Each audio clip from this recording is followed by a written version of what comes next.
na hindi ako pogi pero yung mukha ko naman kahit maitim ito mga kababayan, kahit na sabihin natin medyo konting gaspang ng konti, pero hindi naman kagaya ng mukha nila. Kagaya nila mga kababayan na parang dinaanan ng pison. 'Di ba? Oh. Eto, pag-usapan din natin yung pinapakalat ngayon ni Badoy. Nasa talampakan ata ang utak ng hamag mga kababayan. Nagpabudol agad sa sabi-sabi. Wala pong, sabi nga nila, ang naniniwala daw sa sabi-sabi, walang tiwala sa sarili. Ay, hindi, mali pala. Mga kababayan. Uy, si Cheryl Banyaga, nanood na ngayon dito, Tagal mong nawala, di ka nagpaparamdam dito. Oh. Macho na ba ako? Ngayon lang kita nakita dito nagtampo ka sa akin ng matagal Jesse Cordova dapat talaga pinaparusahan ng bastos at nagpapalaganap ng fake news. Tama, 'di ba? Para hindi po pamarisan. Pero ito mga kababayan, meron ipinapakalat itong si Lorraine Badoy sa social media, pero katangahan lang mga ka-GPnetics. Parang luka-luka. Di ba doktora ito? Doktora pero hindi niya mapagawa man lang ang kanyang muka. Hindi niya mapaayos.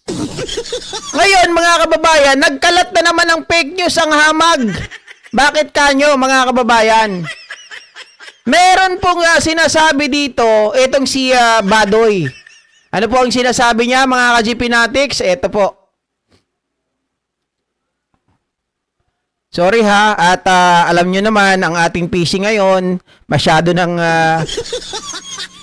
hindi updated. Medyo mabagal na ng konti, mga kababayan, puro linis na yan. Teka lang walang yatong si Badoy nagtatago, mga ka-GPnatics. Talaga naman Badoy.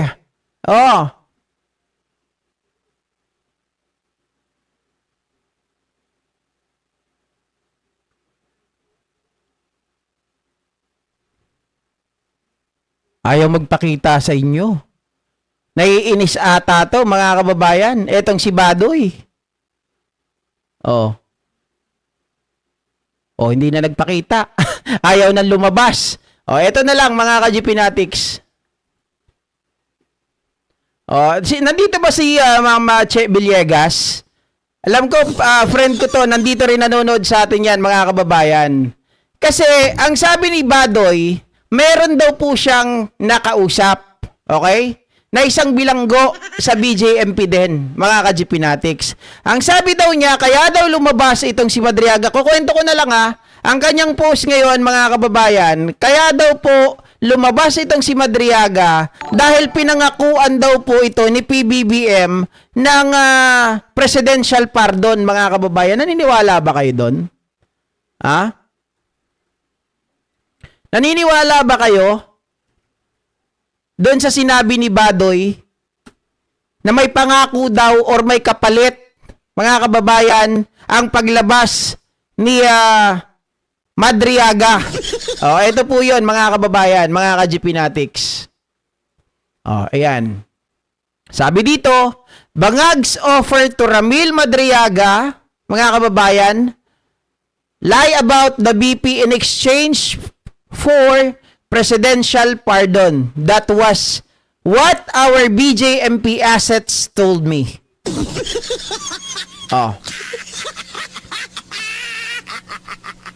Ang galing ni Ramier Victorino dito sa comment niya. Sabi niya, requirement talaga ang pagiging mahina ang utak para maging DDS. FYI, Lorraine Badoy, yung convicted lang ang binibigyan ng pardon, Lorraine Badoy. Gaya ni Robin Padilla, convicted criminal si Robin Padilla na binigyan ng pardon ni Duterte.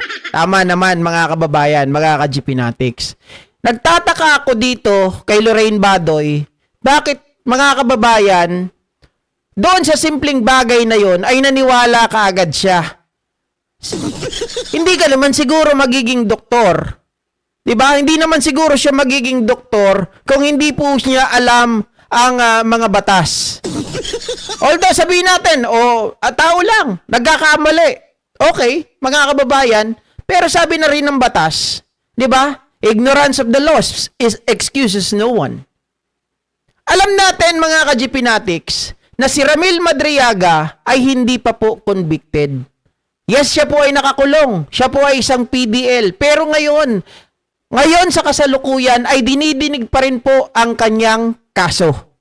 Ibig sabihin, wala pang finality, mga ka-GP Natics. At kung titingnan po natin dito, salamat Ma'am Che Villegas ha, alam ko nandito ka sa channel natin. Ang presidential pardon na sinasabi ni Badoy, ibinibigay ito ng Pangulo sa isang nakakulong matapos ang kanyang final conviction. Pinal na hatol upang burahin ang kasalanan at ibalik ang kalayaan, ibalik din mga kababayan ang karapatan iboto at ang karapatang bumoto.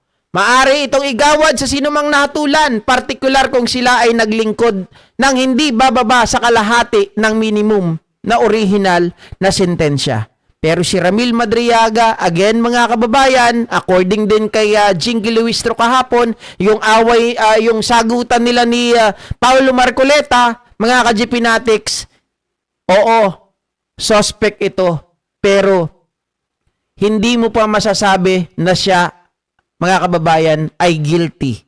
'Di ba? Siya ay presumed innocent until proven otherwise. So therefore, mga ka-GP Natics, doon pa lang sa salita na yon, alam na natin na wala pong, hindi pa convicted itong si Ramil Madriaga. So ano itong pinapakalat mo, Lorraine Badoy? Diba? Bobo lang talaga na DDS ang maloloko nyo. Piruin mo, naniwala ka sa sinabi nung BJMP asset mo? Isa ka ring timang. Isa ka ring sandamakmak na si may sintu-sinto. Kulang ka rin ng tornilyo sa utak. Kahit sinabi ng BJMP asset mo, dapat bilang isang doktor, nakapagtapos ka naman ng pag-aaral, inisip mo muna, ay teka, maniniwala ba ako dito? Sa kausap ko na to, asset namin, sasabihin na si BBM, si Bangag, nag-offer ng presidential pardon kay Ramil Madriaga? Mga kababayan, isipin mo lang, ano bang katayuan ni Ramil Madriaga ngayon? Nakakulong lang siya habang dinidinig yung kanyang kaso. Wala pang finality. Hindi pa siya convicted. Hindi siya kagaya ni Herbert Colanco na ginawang witness ni Harry Roque. Yung mga simpleng bagay na to, mga kababayan, mga ka-GP Natics, matik yan eh. Lalabas at lalabas dapat yung common sense mo. Sa bagay, sabi nga ni Ramier Victorino, mga kababayan, requirement na pagiging mahinang utak para maging DDS. Maging tanga-tanga, maging bobo, wala nang pag-verify, tanggapin mo lahat kasi mas mahalaga yung pera. Palagay ko, isa rin to sa mga nabayaran nung panahon ni PRRD. Kaya kahit na mapahiya, mga ka-GP Natics, tanggap lang ng tanggap eh. Di ba? Kahit sinong pangkaraniwang tao malalaman at makikita nila na malito. Hindi mo dapat paniwalaan to. Sa una pa lang. Dahil alam natin, si Ramil Madriaga, bakit siya papangakuan ng presidential pardon? Hindi pa to nakukonvict. Tandaan po natin, mga kababayan. Bakit ko po nasasabi na ito talaga ay isang kasinungalingan? Sa Pilipinas po, napakabagal lang batas. Less than, ano na ngayon, 2026. 'Di ba? 2026. Ilang taon na lang mga kababayan. Aalis na si Pangulong Bongbong Marcos. Palagay ko, kapag nagkaroon ng finality, yung kaso ni Ramil Madriaga, wala na si Pangulong Bongbong Marcos. So parang ito, mga kababayan, ay suntok sa buwan.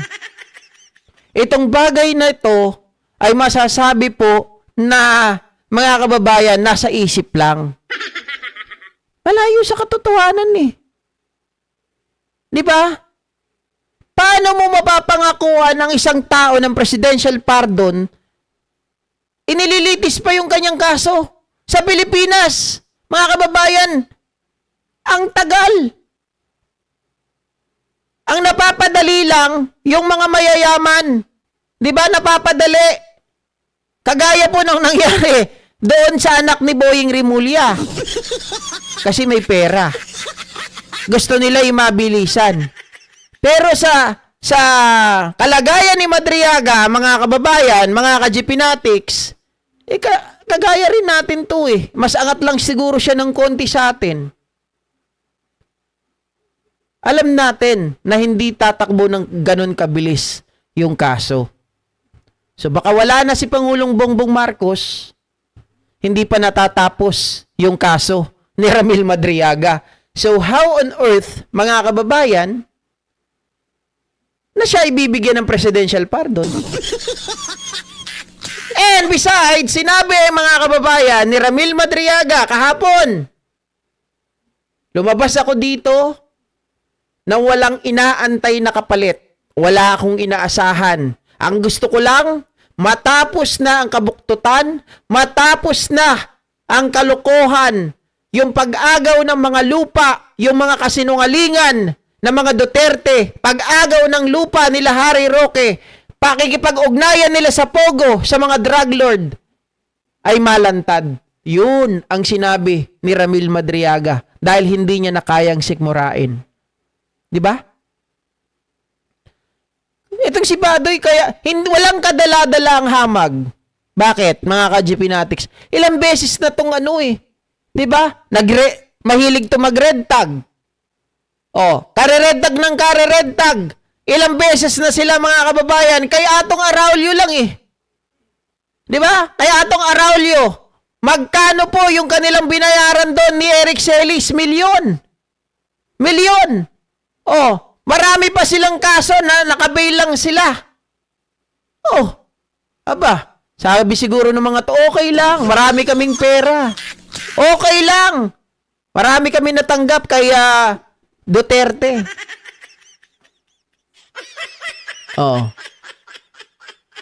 May masabi lang, Cheryl Banyaga. Tama. Di ba? May masabi lang. Mayroon bang pa-asset ang buwakan ng nanay niya? Di ba? Nakikialam dito, umiepal, di na lang ipaayos yung burug-burug na mukha niya.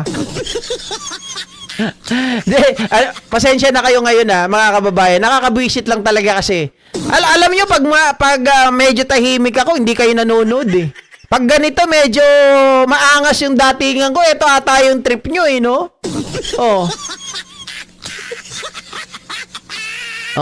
Ang naniniwala, ang tawag dito, mga kababayan, ang taong ito, walang bait sa sarili, sabi ni Ma'am Margie Barcibal. Bilis mapaniwala Walang isip-isip. Post ka agad. Di basag na naman siya dito, sunog na naman siya. Sa bagay, wala na tayong aasahan dito Wala na mga utak talaga to Nabili na ng pera. Pag ikaw nga naman mga kababayan ay nabayaran ng milyones, iisipin mo pa ba ang kahihiyan? Of course, wala na yun.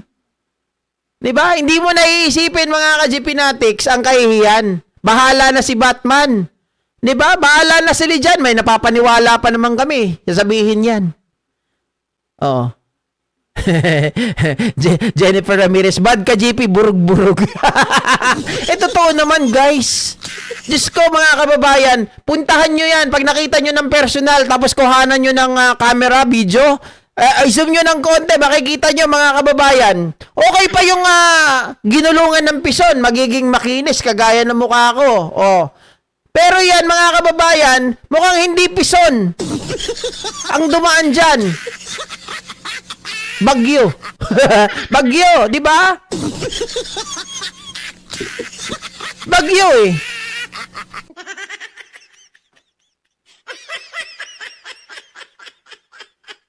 Hindi ko alam mga kababayan kung ano nangyari sa pagmumukha niyan. Pero hindi naman yun ang punto natin. Dinadaan ko lang sa biro actually. Diba? Kaya lang, 15 ngayon, sahod daw ngayon, Boss GP. Sahod nila! Ay, kaya pala mga kababayan, 9 hours ago, oh. Kailangan nila mag-mema. Mema sabi lang. Kanina ko pa nga iniisip yung burug-burug. Actually yung burug-burug na yan, mga ka-GPnatics, ano yan, salitang kanto. Diyan sa nung mga bata kami, kasi naglalaro kami ng Jolen. Tapos yung Jolen, kapag nawasak, yung siya, mga kababayan, di ba, yung kinis niya, tapos, syempre, pag naglalaro kayo, nagpipitik-pitik yung Jolen na ganon. Nadudurog siya. Ang tawag namin doon, burog. Jackhammer pa lang ginamit sa mukha.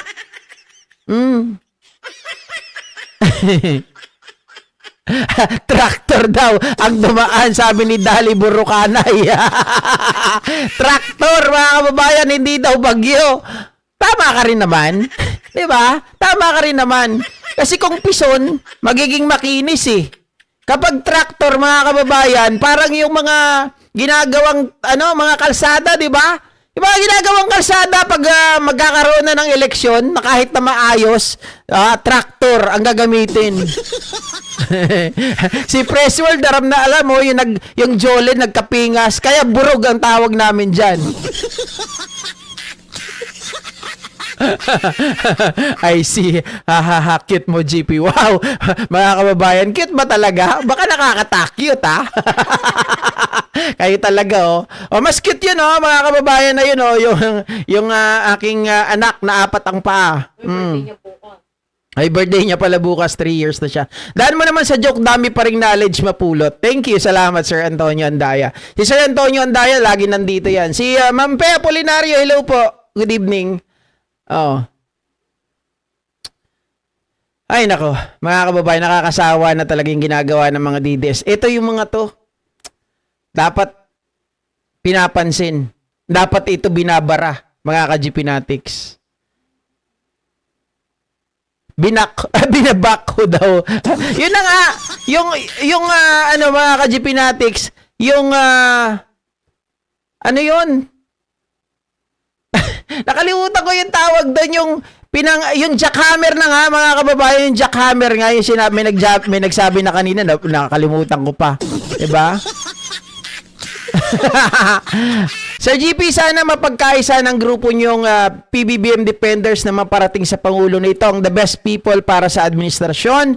Mayor Abalos, NBI, Senator Trillanes, DILG, Senator General Torre, CIDG. Pati yung Napolcom, dapat yung Napolcom.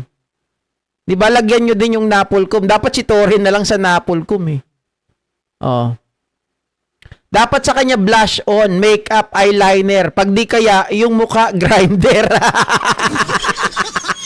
Mga kababayan, alam nyo, guys, hindi natatalab sa kanya ang blush on, ang makeup. Hindi, bakit? Nakita ko nga ng personal yan, si Badoy. Mga kababayan, ang pula-pula ng pisngi, puro makeup. Kaya lang mga ka-GPnatics, hindi ito matalab. Hindi totoo. Promise. No joke. Totoo. Hindi na talaga gumagana sa kanya yun. Alam nyo, mga kababayan, siguro, ang dapat gawin na ni, ang dapat gawin na ni Badoy sa pagmumukha niya, no? Para maisaayos, mga kababayan, mag-face off. Mag-face off na ng mukha. Hindi make-up, dapat face off. Diba? Alisin na yung skin niya, palitan ng ibang mukha. Mga kababayan, yun ang dapat doon. Makapaelek ka, GP. Pintura na lang daw, sabi ni Ma'am Ninita Umali. Pwede na rin aspalto, di ba? Aspalto! Bakit? Sa daanan, ano ba yung ginagawa mo pag burog-burog yung daan? Di ba aspalto ang inilalagay? Pwede ba yon? Yun ang gawing makeup niya, aspalto. Mga kababayan, mainit-init pa, di ba? Sabi ni Mama Ruisi Sasaki, dapat palitadahan daw ng semento. Palitadahan ng semento. Mga kababayan, Kaso ang yung simento ng palitada, mga kababayan, ang gagawin doon yung rebukada, 'di ba? Rebukada. Hindi kasi kakapit yan eh. Hindi pwedeng papalitadaan mo kaagad ng simento. Alam niyo yung ginagawa kasi nung dati nag-construction din ako, nag-aaral din ako niyan nung bata pa ako. Alam ni Mrs. yan, na naliligaw ako sa kanya, Saturday, Sunday, nagtatrabaho ako sa construction. Mga kababayan, kapag ang mukha, alam mo, magpapalitada ka, no? Kailangan rough. Rough yung mukha niya. So, dadagdagan natin konti, rebukada muna. Yung hahagisan mo siya ng halo, mga kababayan, tapos, yung magiging rough siya ng husto para kakapit yung semento. Pag hindi kasi, hindi yan kakapit. Sabi ni Emilio Labio, GP, marunong ako magmasilya ng sasakyan. Kailangan nyo, polytap. Si Sir Antonio, mapagpatol din, marami daw magagaling na makeup artist sa Puneraria. Parang pinatay mo na, di ba? Botox naman, grabe ka. Sir GP, dapat palitadahan ng puro semento para kuminis. Diyos ko. Nagmayat kang mga buy-buyain sa GP, sabi niya Dali Burukanay. Oh, nagmayat kon kunayok hang kayo mga agla-like. Dapat minamasilya para hindi makita yung mga butas. GP, dapat kaskasin, sabi ni Jane Wanson. Watching you from Dubai, sabi ni Ma'am Merlin Salvador. Asfalto na lang para mas mura para sa butas-butas na mukha ni Badoy. Very observant ako sa finishing touches ng palitada, sabi ni Press World. Ang makeup pa parang natutulog lang. Mga ka-GPnatics, naku, pinagkatuwaan yung mukha ni Badoy, no? Wala na nga ako nung na-save ko eh. Alam nyo, mga kababayan, idol niya talaga si PRRD. Bakit kanyo? Pares nila talaga ng butas-butas na mukha. Hindi totoo. Kung ano yung butas-butas na mukha ni PRRD, parang ganun din kay Badoy, mga kababayan. ganun na gayon din yun. Diba? May pinagbanahan. Para kunwari, mga kababayan, mahirap, walang pampagawa ng mukha. Para hindi halata. O kinana Japan. Sabi ni Bugris, bilat sa iyong iloy. Sa imong iloy. Aha. Nag-like nakmit sir ay. Hindi, joke lang naman yun. Mga kababayan, ako naman hindi naman ako nagpipilit kung ayaw nyo mag-like. Walang problema sa akin yan. Pero malaking tulong yung like para maibalik tayo doon sa algorithm sa taas. Di ba? Ganun lang yun. Okay, so ano naman ang pag-usapan natin, mga kababayan? Puntahan natin yung isa pang masaya. Ayaw ko malungkot yung mga araw nyo eh.